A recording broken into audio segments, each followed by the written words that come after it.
সবচেয়ে ভালো লাগতেছে যে আমাদের টিমটা হচ্ছে আপনার মিক্সড। আমরা হচ্ছে ৫, ৬, ৭ জন ছাড়া সবগুলো আমাদের জুনিয়র প্লেয়ার যারা একেবারেই নতুন।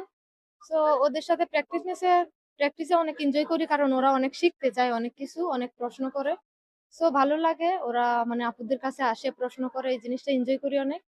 আর আমরা আমাদের চেষ্টা করি শুধু আমরা না, ওরাও অনেক সাপোর্ট করে আমাদের। অনেক বেশি সাপোর্ট করে জুনিয়ররা।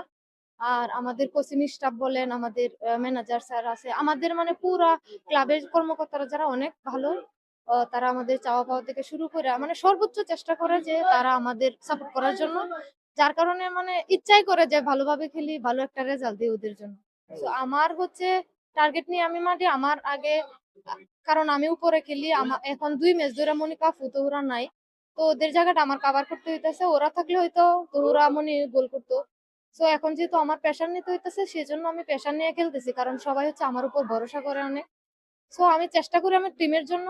বাকিটা উপরওয়ালা দেয় আমারে। কারণ ফিনিশিং অনেক মিস হয় আবার গোল করি। সেক্ষেত্রে তো অবশ্যই ভালো লাগে যে গোল করতে পারে। সো টানা ৪ ম্যাচে আমি প্লেয়ার অফ দ্য ম্যাচ হইছি। এটা সবচেয়ে মানে রেকর্ড এটা একটা।